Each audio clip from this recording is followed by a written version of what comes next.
Assalamualaikum Sobat Football United, ringan amatiran ala gue ingin news update sedikit saja. Ini terkait dengan situasi proses penjualan Manchester United. Disebutkan juga ya di channelnya Fabrizio Romano bagaimana Sir Jim Ratcliffe ini ingin merubah struktur penawaran kepada Rain Group, kepada Glazer terkait dengan pembelian Manchester United. Fabrizio Romano mengatakan ini merupakan hal yang wajar ketika memang belum ada hal yang diputuskan terkait dengan proses penjualan sebuah klub ya. Maka yang menawar ini juga merubah struktur dari tawaran tersebut. Dan ini yang akan dilakukan oleh Sir Jim Ratcliffe. Tapi ditekankan juga oleh Fabrizio Romano bagaimana Sir Jim Ratcliffe ini tetap ingin menjadi pemilik mayoritas dari Manchester United. Dia tetap ingin memegang ya sebagai pihak yang memegang keputusan tertinggi di Manchester United, dan ini merupakan inti dari proses penawarannya. Dari situ gua asumsikan mungkin ada strukturisasi mengenai pembayaran ya kan, terkait dengan pembelian klub ini yang ingin dirubah. Tentu saja dengan harapan mereka bisa mendapatkan Manchester United. Dari banyak pihak yang gue baca, dari banyak media juga ya, bagaimana situasi proses penjualan dan juga pembelian Manchester United sampai dengan saat ini masih terus berjalan. Ada kegiatan-kegiatan di belakang layar yang terus berjalan. Dan ini mengartikan ya belum ada penghentian. Dari situ segala kemungkinan masih tetap ada. Termasuk Sir Jim Ratcliffe yang kabarnya tadi kan ingin merubah proses penawarannya kepada Glazer, maupun menurut gue secara ringan amatiran bukannya tidak mungkin pihak dari Qatar 92 Foundation juga akan melakukannya. Nah, di sisi lain gue juga berpikir ini mungkin kenapa ya Glazer sampai dengan saat ini, atau di proses penjualan Manchester United ini sampai dengan saat ini yang sudah mendekati 1 tahun ini belum ada perkembangan, belum ada penutupan, belum ada pengumuman bagaimana hasilnya. Karena memang belum ada pihak dari Glazer juga masih belum yakin gitu loh. Dan gue tetap menilai keinginan mereka untuk menjual itu tetap besar. Kalau seandainya mereka tidak ingin menjual Manchester United, mereka hanya ingin testing the water ya, melihat bagaimana situasi di market, hanya ingin coba-coba saja, kemungkinan tidak akan selama ini. Kenapa bisa sampai setahun ini? Karena menurut gue ya mereka ingin menjual Manchester United, tapi mereka juga keras kepala gitu loh dengan hal yang mereka inginkan. Mungkin dari valuasi, mungkin dari hal-hal lain juga yang ingin mereka dapatkan dari penjualan Manchester United ini.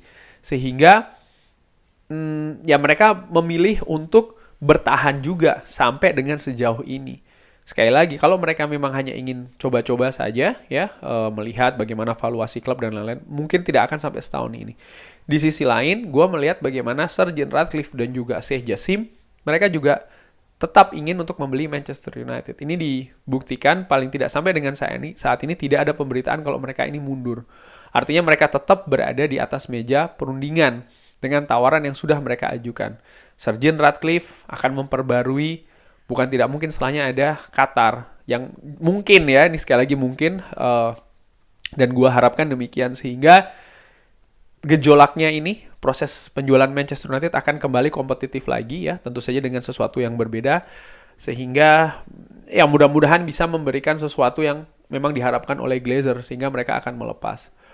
Proses penjualan klub seperti kayak Newcastle tidak pernah dalam waktu yang cepat ya, kalau memang faktor dari bisnis itu yang utama, biasanya prosesnya memang agak melambat. Beda kalau seandainya kan kayak penjualan Chelsea, memang ada situasi politik yang sangat-sangat harus cepat ya, sehingga keputusannya pun juga didapat dengan cepat. Untuk Manchester United ini berbeda. Selain juga ukuran yang besar, banyak kepentingan di sana, sehingga ya prosesnya cenderung lambat. Tapi bagaimanapun juga apakah ini ada pengaruhnya ke skuad Manchester United? Tentu saja menurut gue. Karena keputusan dari proses penjualan Manchester United ini akan sangat berpengaruh ke banyak pihak. Mulai dari CEO Richard Arnold turun terus ke staff Manchester United, termasuk ke Erik ten Hag. Bukan berarti kalau ganti pemilik maka Erik ten Hag akan diganti juga. Menurut gue peluang tersebut tidak nggak besar. Tapi bagaimana support kepada Erik ten Hag. Support ini bukan hanya terkait dengan transfer budget, bukan soal uang saja, tapi bagaimana fasilitas-fasilitas ya untuk pendukung kinerja ataupun kegiatan dari Erik ten Hag kepada skuad Manchester United. Ini kan terkait dengan pemilik. Lalu juga kegiatan transfer yang tidak terkait dengan uang, tapi dengan siapa Erik ten Hag akan bekerja. Apakah akan diganti John Murtough? Apakah akan diganti Richard Arnold? Siapa penggantinya? Cocok dengan Erik ten Hag atau tidak? Filosofinya sama atau tidak? Gaya kerjanya bagaimana? Ini kan hal-hal yang berpengaruh ke tugas dari Erik ten Hag. Gua selalu merefer hal tersebut dengan seorang Pep Guardiola di Manchester City. Bagaimana orang yang bekerja di sekeliling Pep Guardiola, bahkan sebelum Pep Guardiola datang ke Manchester City, ini sudah diciptakan orang-orang yang pernah bekerja sama dengan Pep Guardiola. Sehingga ketika Pep datang, dia bisa dengan sangat nyaman ya melakukan tugasnya sehari-hari. Bukan hanya sekedar ngatur taktik di atas lapangan, tidak. Tapi bagaimana hal-hal administratif, bagaimana mengatur individu per pemain. Orang-orangnya ini orang-orang yang sudah pernah bekerja sama dengan Pep, tahu cara berpikir, tahu bagaimana harus berbuat dan lain-lain. Sehingga balik lagi situasinya sangat nyaman. Dan untuk Manchester United, Erik ten Hag ini juga penting. Di zamannya Jose Mourinho, bahkan dari Louis van Gaal, terbukti ketika yang berada di sekeliling dari dua manajer yang punya nama besar ini ternyata orang yang tidak bisa bekerja sama dengan bagus, maka hasilnya pun tidak bagus akhirnya. Di klub lama dari Erik ten Hag, bagaimana di Ajax Amsterdam ya situasinya saat ini kacau karena memang sinergi yang terbangun antara dari pihak klub dan juga dari pihak skuad Ajax ini juga tidak terbangun dengan bagus. Dan ini juga banyak terjadi di klub-klub lainnya. Artinya, permainan di atas lapangan ini sangat berpengaruh ke faktor-faktor lain.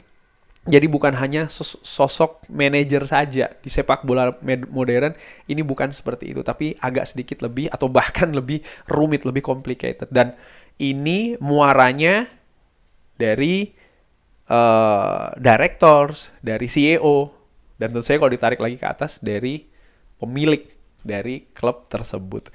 Kurang lebih demikian ngobrol ringan terkait dengan news update terkait proses penjualan Manchester United yang disampaikan oleh Fabrizio Romano. Terima kasih sudah menyaksikan. Jangan lupa like, subscribe. Assalamualaikum warahmatullahi wabarakatuh.